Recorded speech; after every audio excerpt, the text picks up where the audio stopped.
আজকে শেয়ার করছি বাঙালি স্টাইলে ফ্রাইড রাইসের রেসিপি।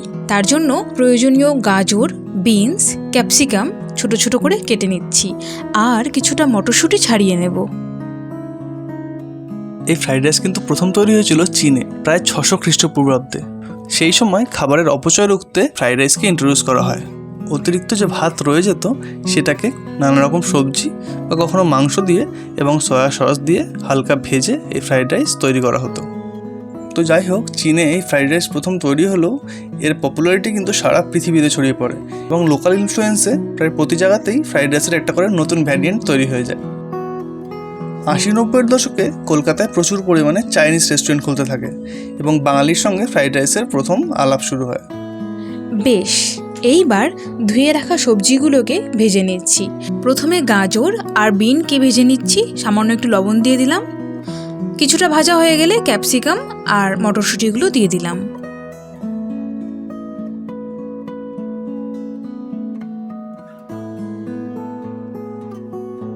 এদিকে সবজি আমাদের ভাজা হয়ে গেছে, নামিয়ে নিলাম। চালটা আমরা প্রায় 30 মিনিট ভিজিয়ে রেখেছিলাম। এই চালের ক্ষেত্রেও কিন্তু চাইনিজ ফ্রাইড রাইস আর বাঙালি ফ্রাইড রাইসের মধ্যে একটা পার্থক্য আছে। চাইনিজ ফ্রাইড রাইস টিপিক্যালি তৈরি হয় জাসমিন চাল দিয়ে, আর আমাদের বাঙালি ফ্রাইড রাইস তৈরি হয় বাসমতি চাল দিয়ে। এই ফ্রাইড রাইস যখন বাঙালি ঘরে প্রবেশ করলো তখন এর অরিজিনাল রেসিপি ভেঙে ঢুকে পড়লো বাঙালিয়ানার ছোঁয়া এবং টক ঝাল ফ্লেভার বদলে গিয়ে লাগলো মিষ্টির ছোঁয়া, মানে একটু চিনি দেওয়া হলো। প্রায় 15 মিনিট ফোটার পরে ফ্রাইড রাইসের ভাত কিন্তু রেডি। এই পর্যায়ে এর মধ্যে অনেকটা পরিমাণ চিনি আর স্বাদ মতো লবণ দিয়ে দিচ্ছি।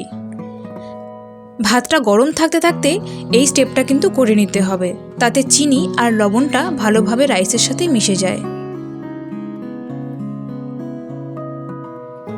বাঙালি ফ্রাইড রাইসের আরেকটা বিশেষ পার্থক্য আছে, এখানে কিন্তু তেলের পরিবর্তে ঘি ইউজ করা হয়। একটা পাত্র গরম করে তাতে ঘি দিয়ে এলাচ আর দারচিনি ভেজে নিচ্ছি।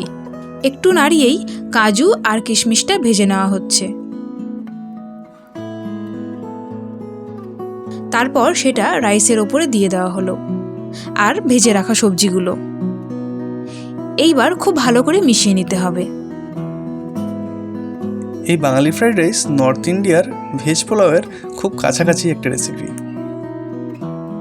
ভালোভাবে মিশিয়ে নেওয়ার পর গোলমরিচ আর বাড়িতে বানানো ফ্রাইড রাইসের স্পেশাল মশলা দিয়ে আরেকবার মিশিয়ে নেব।